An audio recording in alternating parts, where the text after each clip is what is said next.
Summers में केरी पन्ना, केरी झोल, कच्चे आम का कोई भी ड्रिंक पीना सभी को बहुत पसंद होता है। बस इसे बनाने से पहले थोड़ी प्लानिंग करनी होती है और ये प्री प्लानिंग ना करनी पड़े, इसका हल आपको इस रेसिपी में मिल जाएगा। किसी भी फुर्सत वाले दिन यहाँ पर आप 1-1.5 किलो केरी ले लीजिए, कच्ची केरी। हमारे यहाँ एमपी में कच्चे आम को केरी कहा जाता है। आपके रीजन में इसे क्या बुलाते हैं हमें कमेंट करके बताइए। अब इसका छिलका उतार के मैंने इसको छोटे छोटे टुकड़ों में कर लिया है और अब इसका मिक्सर में डाल करके पल्प बना लेंगे हम। आज जो कच्चे आम से मैं बनाने वाली हूँ, ये चीज सिर्फ केरी पन्ना या केरी के झोल में यूज नहीं होगा, बल्कि काफी सारी रेसिपीज में आपके काम आएगा। मैंने कच्चे आम का पल्प बना लिया है और इसे मैं पहले मेजर कर लूंगी। भले ही आप इसको किसी घर की कटोरी से ही मेजर कर लीजिए, लेकिन मेजर करके बनाएंगे तो एकदम परफेक्ट बनेगा ये। करीबन 1.5 कप है ये कच्चे आम का पल्प और यहाँ पे इसमें मैं करीबन 1.5 कप ही शक्कर डालूंगी। आप अगर यहाँ पर शक्कर नहीं डालना चाहें तो इसकी जगह आप मिश्री डाल सकते हैं या फिर गुड़ का पाउडर यूज कर सकते हैं। गुड़ का पाउडर थोड़ा ड्राई होता है, इसलिए सुखाने में हमको ज्यादा दिक्कत नहीं आएगी। और अगर आप मुझसे पूछें तो मैं कहूंगी बेस्ट है शक्कर। शक्कर एक प्रिजर्वेटिव का भी काम करती है। शक्कर और केरी के पल्प को हम हल्के हाथ से थोड़ा सा मिक्स कर देंगे ताकि शक्कर मेल्ट ना हो, इस बात का हमें ध्यान रखना है।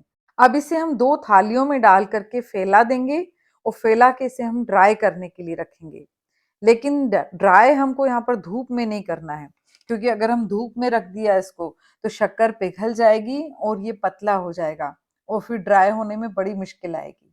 इसलिए इस बात का ध्यान रखना है कि शक्कर भी आप मोटी वाली यूज कीजिए। और यहाँ पे एक और बर्तन के अंदर मैंने यहाँ पर बटर पेपर बिछा लिया है और करीबन 2 मुट्ठी पुदीने को अच्छे से धो लिया मैंने और उसके बाद उसे भी ड्राई करने के लिए रखा है। हम ये पल्प तेज पंखा चला के उसके नीचे ही सूखने के लिए रखेंगे, या फिर खिड़की के पास में हल्की हल्की धूप आती है, उस धूप में भी हम रख सकते हैं। लेकिन तेज धूप में हमें बिल्कुल नहीं रखना है, क्योंकि उसमें शक्कर पिघल जाएगी। फिर हमारा ये पल्प सूखने की बजाय और नरम हो जाएगा। हर दूसरे दिन आप इसको इस तरह से स्पेचुला की मदद से मिक्स कर लीजिए, तो ये ऊपर नीचे हो जाएगा तो फटाफट सूखेगा। देखिए अब मैं एक थाली में शिफ्ट कर दूंगी इसको। इसे देख करके आपको लग रहा होगा ना कि इसको सूखने में तो बहुत दिन लग जाएंगे पंखे के नीचे, लेकिन ऐसा नहीं है। ये 4 से 5 दिन के अंदर बिल्कुल ड्राई हो जाएगा। गर्मियों के मौसम में यूं ही हमारे घर में कहीं ना कहीं तो पंखा चलता ही है। रात में हम जहाँ सोते हैं वहां, दिन में कहीं बैठते हैं वहां, तो इसलिए आपको कोई एक्स्ट्रा इलेक्ट्रिसिटी भी इस पे खर्च नहीं करनी है। देखिए ये बिल्कुल ड्राई हो गया है, हाथ से हम इसको ब्रेक कर पा रहे हैं। कुल 5 दिन मैंने इसको पंखे के नीचे सुखाया है। पुदीने की पत्तियां तो एक ही दिन में ड्राई हो जाती हैं। अब इसे हम मिक्सर में पीस लेंगे, लेकिन पीसते वक्त हमें ध्यान रखना है कि बिल्कुल पल्स रेट पे ही मिक्सर चलाना है, नहीं तो मिक्सर का ब्लेड खराब हो जाएगा। या फिर आप हमाम दस्ते से इसको थोड़ा पहले छोटे टुकड़ों में कर लीजिए और उसके बाद मिक्सर में पीसिए और फिर इसको मैदे की छलनी में, यानी बिल्कुल बारीक छलनी में इस तरह से छान लीजिए। और अभी इसमें मैं काफी सारे मसाले भी डालूंगी और ये बहुत अल्टीमेट पाउडर बनने वाला है। केरी पना बनाने का ये पाउडर आपको मार्केट में कहीं भी इतने अल्टीमेट टेस्ट का नहीं मिलेगा। इसका टेस्ट बहुत ही बढ़िया है। आप अगर एक बार बनाएंगे इसको तो बार बार इस तरह से बनाएंगे। ये 6 महीने तक बिना फ्रिज के बिल्कुल खराब नहीं होगा। उसके बाद आप इसको अच्छे से पैक करके फ्रिज में रख सकते हैं। और इसकी एक और खासियत है, इसमें मैंने कहीं भी किसी कलर का या किसी केमिकल का, प्रिजर्वेटिव का बिल्कुल भी यूज नहीं किया है। ये मोटा मोटा जो दानेदार बचा है इसके अंदर, इसे हम डालेंगे वापस मिक्सर के जार के अंदर और साथ में डालेंगे हमारा ड्राई किया हुआ पुदीना।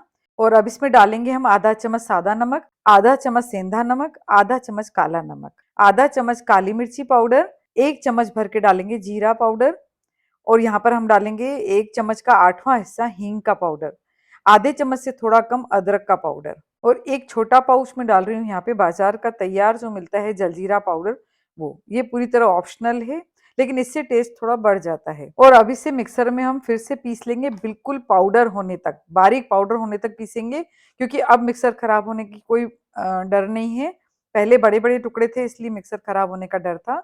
और इसे हम मिक्स कर देंगे हमारे इस कच्चे आम के पाउडर में। देखिए बहुत अच्छे से हमें इसको मिक्स करना है।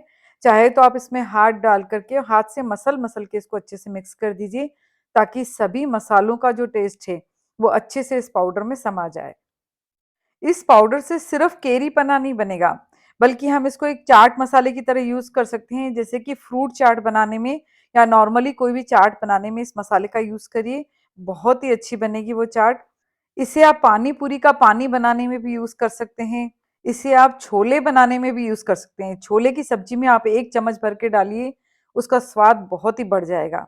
किसी भी एयर टाइट डब्बे में इसको आप 6 महीने तक इज़िली रख सकते हैं, लेकिन उसके बाद आप सेफ्टी के तौर पे इसे फ्रिज में रख दीजिए। देखिए 2 बड़े चम्मच मैंने इसको डाला है और इसको पहले हम थोड़ा-सा पानी डाल के मिक्स कर लेंगे, उसके बाद इसमें डालेंगे खूब सारी आइस, क्योंकि हमेशा केरी पन्ना बहुत ठंडा-ठंडा ही पीने में अच्छा लगता है। और इसमें डालिए फिर आप पानी, पानी डाल के फिर एक बार इसको अच्छे से आप मिक्स कर दीजिए। केरी के पीस और पुदीने की पत्ती से आप इसको गार्निश कीजिए, किसी भी पार्टी में बनाइए, आने वाले मेहमान को दीजिए, गर्मी में जाने से पहले पीजिए। चलिए फिर जल्दी ही मिलते हैं एक नई रेसिपी के साथ नए वीडियो में। Thank you.